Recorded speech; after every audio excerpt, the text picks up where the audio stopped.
السلام عليكم البنات، كي دايرين؟ لاباس عليكم؟ نتمنى انكم تكونوا كلكم بخير وعلى خير وبتمام الصحه والعافيه. مرحبا بكم معايا في فيديو جديده على قناتكم وصفات اميره. والوصفه ديال اليوم اولا الكيكه ديال اليوم هي كيكه كندر بطريقه سهله جدا بسيطه ولذيذه جدا. غير بجوج بيضات فقط، ناجحه مليون في المئه، يعني وهاو عينيكم مغمضين. كتشوفوا معايا كتجي رطبه هشيشه والمنظر ديالها رائع. هو قبل ما ندوزو باش نتعرفوا على المقادير وطريقة التحضير، غنبغي نعرفكم على واحد القناة رائعة جدا، قناة ديال صديقتي عالم شيماء، كويزين شيماء.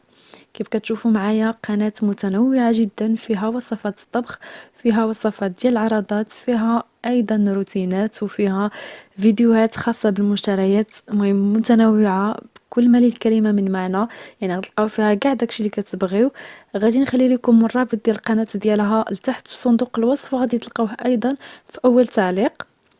ما ترددوش انكم تمشيو تشتركوا عندها في القناة، وايضا تفعلوا عندها الجرس باش توصلوا بكاع الجديد ديالها. وراه عملت لكم هاد الطرطه هادي اللي هي سهله سريعه بدون فرن، وصراحه المنظر ديالها كيشهي.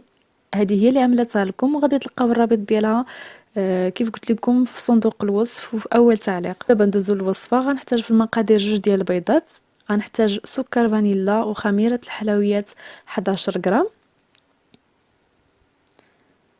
غادي نحتاج كأس ديال السكر. بالنسبه لكاع المقاييس او المقادير المكتوبه فغادي تلقاوهم لتحت في صندوق الوصف. غنحتاج كاس ديال الزيت وكاس ديال الياغورت باي نكهه كتفضلوا. انا عندي هنايا النكهه ديال الخوخ، ولكن الا كانت نكهه ديال الفاني احسن. غنحتاج جوج معالق كبار من الكاكاو. تعمدت انني نوريكم هكا العلبه ديالو باش الناس اللي ساكنين في فرنسا اللي كيسولوني عليه يعرفوا النوع اللي كنستعمل. وقبصه ديال الملحه. وبالنسبه للدقيق فانا خدات معايا كاس ونص ديال الدقيق. تقدر تاخد معكم حتى جوج ديال الكيسان من الدقيق، يعني على حسب نوعيه الدقيق ديالكم. حتى كتشوفوا الخليط ديال الكيك القوام ديالو هو هذاك. اناء وضعت البيض، ضفت عليه السكر وقبيصه ديال الملحه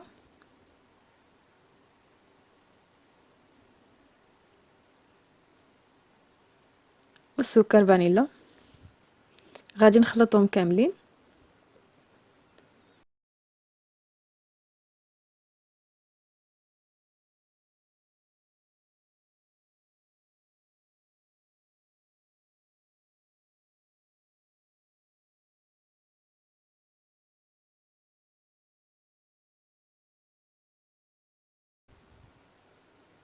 غادي نضيف الزيت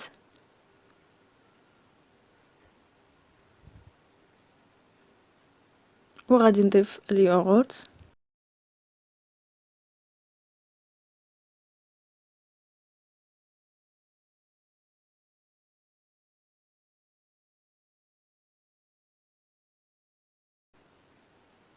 وغادي نخلطهم.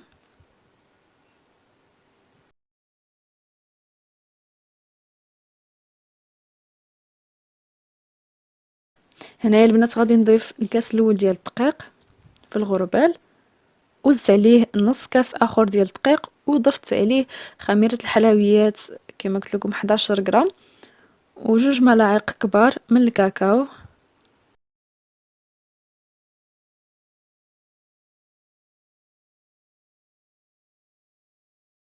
وغادي نضيف الكل فوق من الخليط ديال الكيك.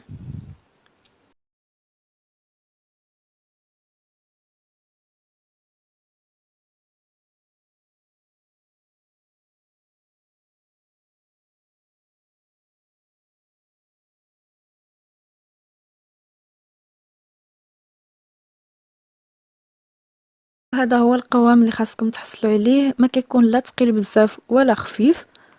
بالنسبه للمول فاش غادي نعملها هو هذا. استعملت هذا ديال الزاج، فيه 29 سنتيمتر على 20 سنتيمتر.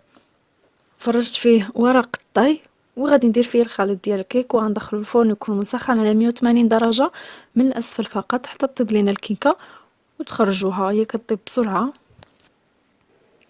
وملي تكون الكيكه كطيب في الفران غادي نجهز الكريمه.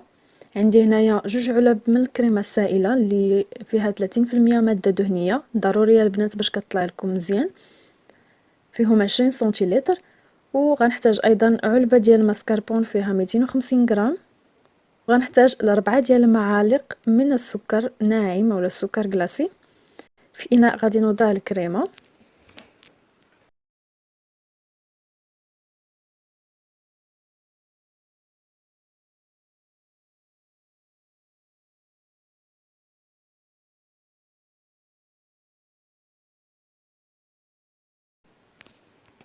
غنضيف عليها الجبنه ديال الماسكربون. بالنسبه لهاد الجبن ديال الماسكربون البنات فهو متواجد في الاسواق، كاين في المغرب كتلقاوه في مرجان، كارفور وحتى اسيمه.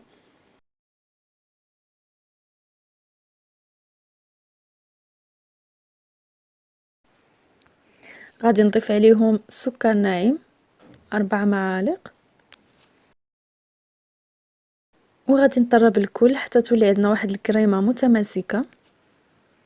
في هذه المرحله البنات ضيفوا واحد كيس سكر فانيلا، انا نسيت انني نضيفه، ما ضفتو حتى طربت.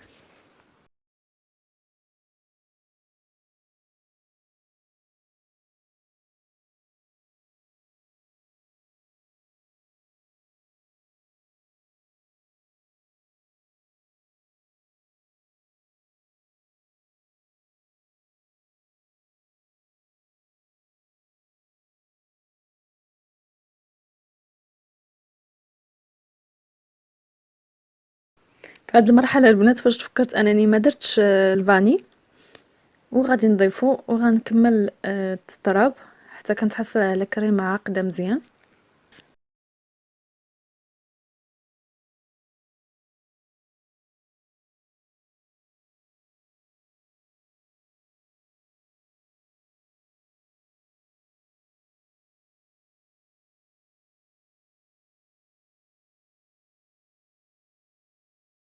من بعد ما كنتحصل على كريمه عاقده غادي نجمعها وغادي نحتفظ بها في الثلاجه حتى كنخرج الكيكه من الفران وكتبرد تماما. يعني ضروري انها تكون بارده الكيكه، عاده كندير لها الكريمه. ما ديروش الكريمه للكيكه وهي مازال سخونه حيت غادي تذوب لكم. من بعد ما خرجت الكيك من الفرن كتشوفوا معايا كيجي رطب جدا، وخليته حتى برد تماما عاد زولته من المول. غادي نقطعو في الوسط. من بعد ما قطعته كما كتشوفوا معايا خديت قطع من ورق الطهي، غادي نغطي بهم صحن التقديم باش يبقى ليا نظيف ما يتوسخش. وغادي نسقي النصف الاول ديال الكيكه بالحليب، ضفت ليه شويه من الشوكولاته. تقدروا تضيفوا ليه قهوه سريعه الذوبان اولا تسقيوها غير بالحليب وحده. غادي نسقيها مزيان. من بعد غندير عليها الكريمه.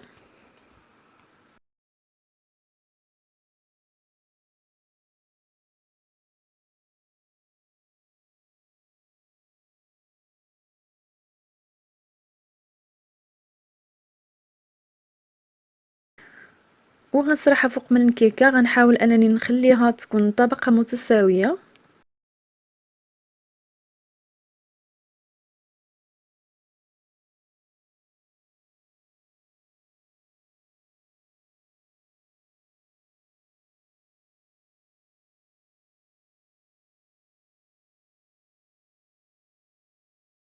وضعت فوق من الكريمه النصف الاخر ديال الكيك، وغادي نحاول انني نقاد الكريمه في الجوانب ونعمر البلايص اللي بانوا ليا باقي خاويين.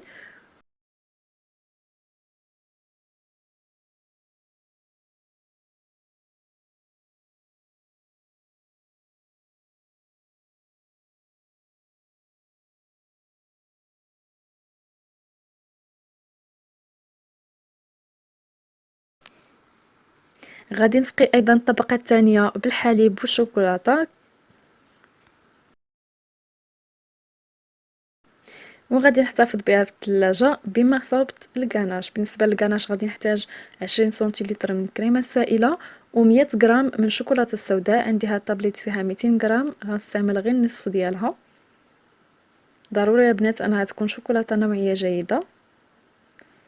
غندير الكريمه في الكاسرونه ولا في اناء اللي غتوضعوه فوق النار. غنضيف عليها 100 غرام من الشوكولاته السوداء،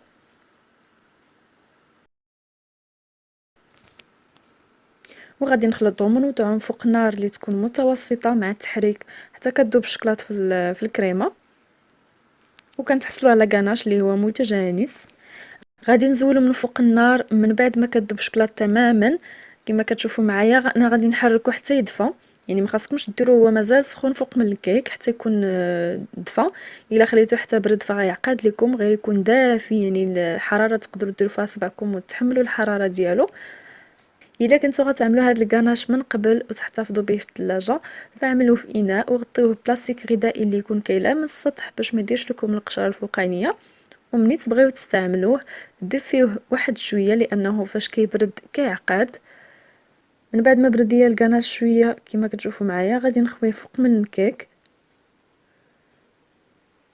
غنخوي غير كميه اللي قليله ونحاول نسرحها فوق من الكيكه.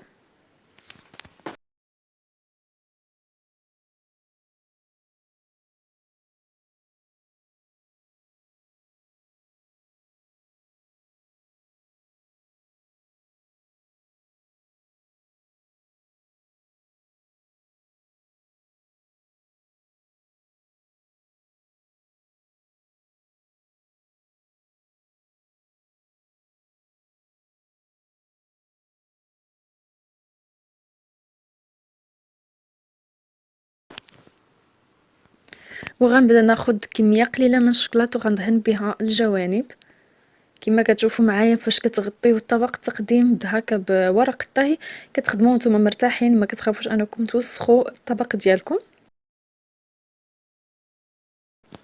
والكميه ديال الكاناش اللي بقات ليا غنوضعها في كيس بلاستيكي وهي باش غادي نزين من الفوق.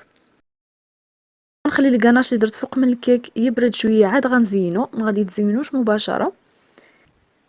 بالنسبه للتزيين اللي غندير البنات هو بسيط جدا. ثقبت البلاصه كيفاش وضعت الكاناش وغادي نعمل هكا خط مموج في الوسط، وغادي نعمل خط اخر بالعكس بحال كديروا رقم 8، وغادي نعمل خط اخر حدا الخط اللي درت في الاول، وغادي ندير نفس الحاجه للخط الثاني.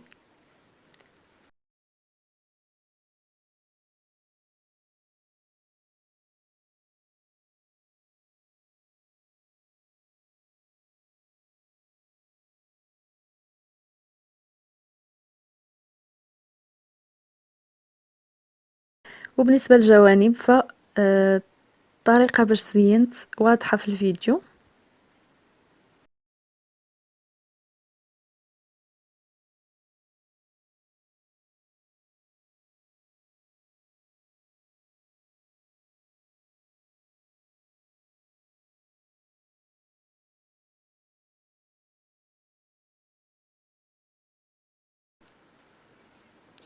من بعد ما كملت التزيين غنزول ورق الطهي اللي درت في الجوانب ديال الكيك كيف كتشوفوا معايا. فكيبقى لكم طبق تقديم نقي، وغندخلها الثلاجه حتى تبرد مزيان والكريمه والكاناش يبردوا ويشدوا في راسهم. هذا هو الشكل ديالها من بعد ما خرجتها من الثلاجه. كما كتشوفوا معايا رائعه في الشكل ديالها وحتى في المذاق، والطريقه جدا سهله، المقادير بساط. نتمنى فعلا انكم تجربوها وتخليو لي في التعليق كيفاش جاتكم.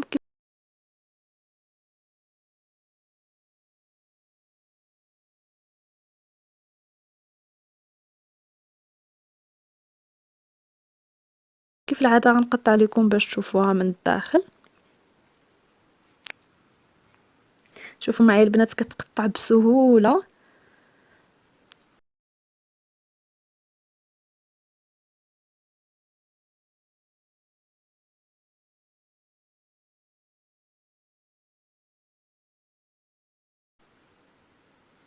هذا هو الشكل ديالها من الداخل.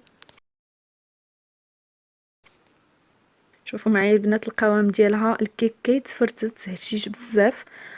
نتمنى الوصفه ديال اليوم تكون نالت اعجابكم والفيديو ديال اليوم تكونوا استفدتوا منه. ما تبخلوش عليا بلي لايك وتعليقكم الزوينه. خليتكم في امان الله. السلام عليكم.